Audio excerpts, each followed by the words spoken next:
There are tons of videos out there teaching tips and tricks and rah-rah motivation. But in this video, I'm going to teach you how your brain works so you can understand the principle behind how to get motivated and how to stay motivated. You're going to learn how dopamine, the neurotransmitter of reward and pleasure and motivation, works in your brain, and 4 simple things that you can do to get motivated and stay that way.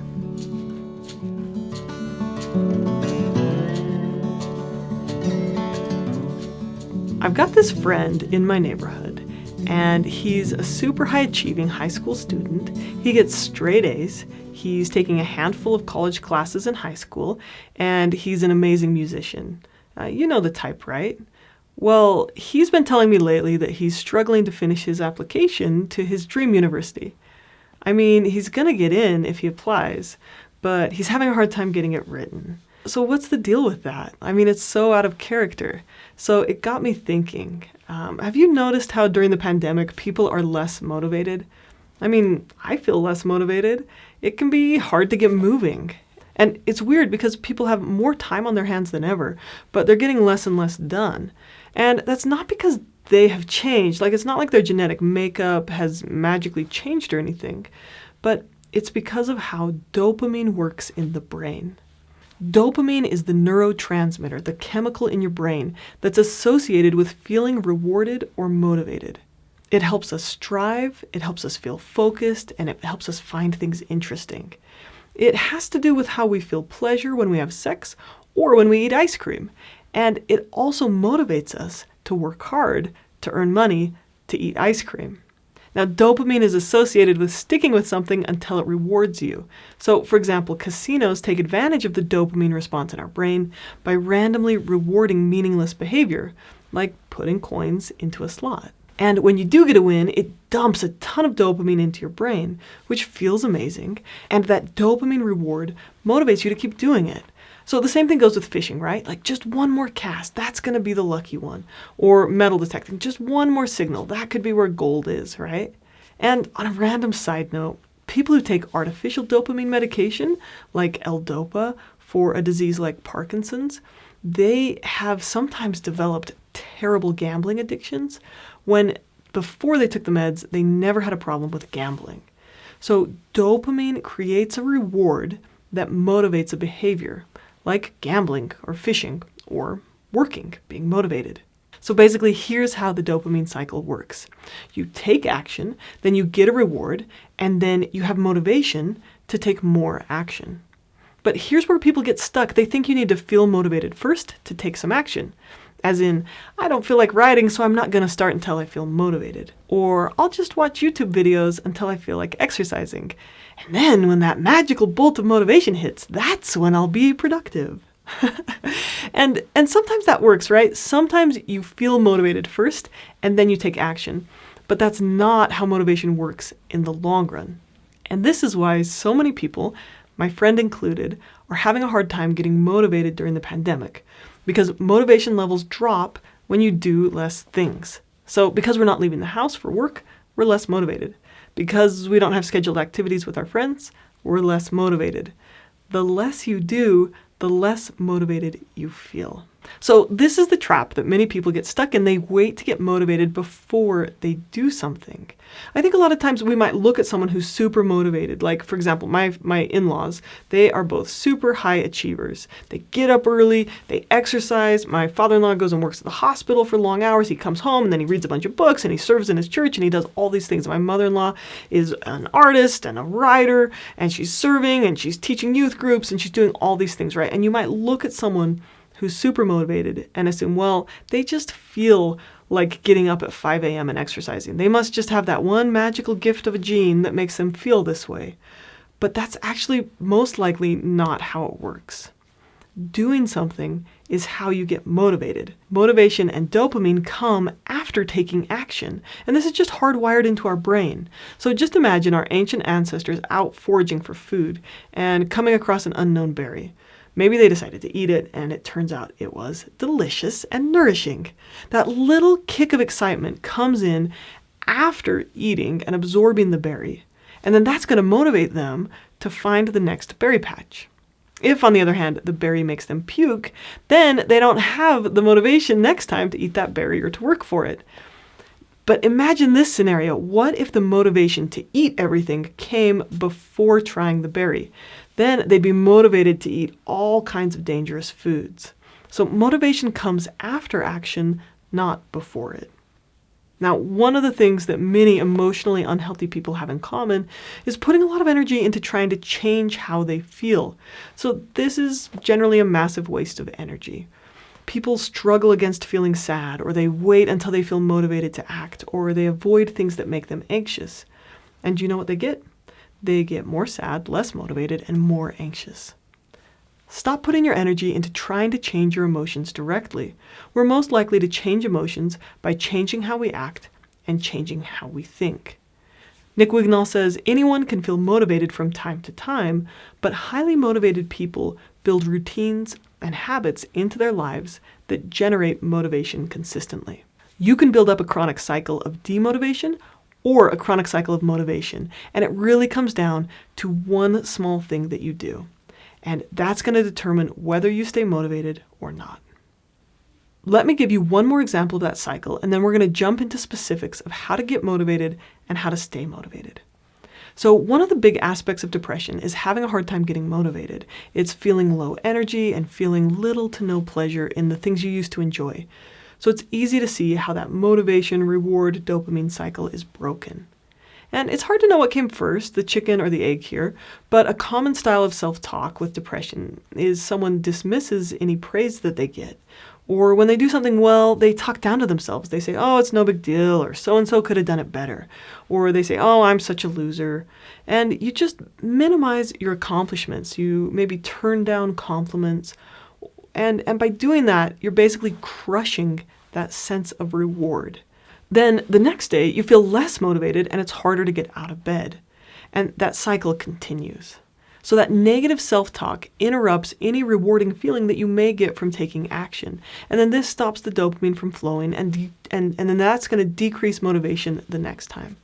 So this is why changing your self-talk can be really helpful with depression. But it's also why medication can be a good option for depression, because it can help you get moving, get started. And then once you get started, that can help you keep moving. So the way to stay motivated is all about reinforcing that motivating cycle to keep that dopamine flowing. So how we reward ourselves for tasks determines in the long run whether we build or decrease motivation over time. And it all starts with building small, regular habits, which really just starts with choosing one small thing to act on, right? Action leads to reward, leads to motivation, leads to action. So the way to get motivated isn't to wait until you feel motivated, but rather to take some action first and then highlight the reward it has for you. First, choose one small thing to start with and then try to do it. I know this can sound hard, but just pick something like making your bed. And then after you've done that, take a second to congratulate yourself for how nice it looks, and then give yourself a moment to bask in that tiny pleasure. Now, if you can't get yourself to start a big task that you're avoiding, you can start by moving in the smallest possible way. I asked my mother-in-law about this, and she says when she has a task that she doesn't really want to do, like scrubbing the floor, she'll make a little chart, and it's like, okay, do 3 minutes of something you enjoy, and then 3 minutes of something that's hard. And then 3 minutes of something you enjoy, and then 3 minutes of something that's hard. And that's how she gets things done throughout the day. She rewards herself by, getting to work on her art or getting to work on her novel in between, scrubbing the floor or whatever task it is. So some examples of things you could do that just get you moving are things like going for a 5-minute walk without a phone or drinking a tall glass of water. Anything that gets you moving can start that dopamine cycle.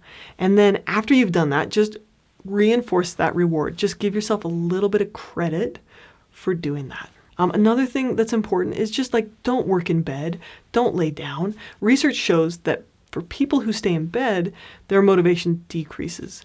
So just little things like getting out of bed or getting dressed and then telling yourself, hey, good job, you did it.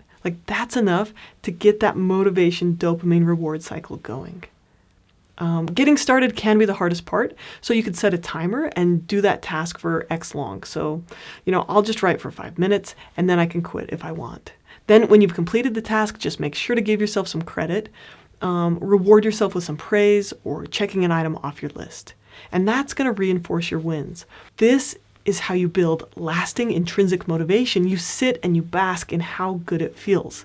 So you found this video. You're watching a video on how to get motivated instead of a cat video. And cat videos are okay sometimes, but you're working to improve yourself. So good work. Give yourself some credit right now. When you build one new habit at a time, the habits make it easier and easier to take action the next time.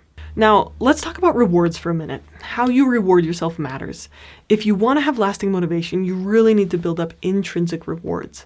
It's okay to give yourself a piece of chocolate once in a while or treat yourself to something, but in the long run, what you really want to be building is that internal sense of pride that comes from accomplishing something you really care about. A lot of people are unmotivated because they've gotten trapped into unlasting forms of reward, external rewards. So these are things like people-pleasing or praise or money. And so what I'm going to recommend is that instead of chasing these temporary highs, build a lasting motivation cycle by chasing your own goals. Find your own reasons, your inner passions, beliefs, and values, your intrinsic rewards. And you can start doing that by asking yourself, what do you really care about? My husband recently told me a story about 3 stone cutters. So a man goes into a quarry and sees 3 different stone cutters. They're cutting stone. And he asks the first one, what are you doing? And he says, oh, I'm cutting stone. And the man says, well, why are you doing that? And he says, oh, for a pence a day. The second stone cutter, he goes up to him and he says, what are you doing? He says, I'm cutting stone. And he says, why are you doing that? And he says, oh, to put food on the table. And the third stone cutter that he goes up to, he says, what are you doing? He says, I'm cutting stone. He says, why are you doing that?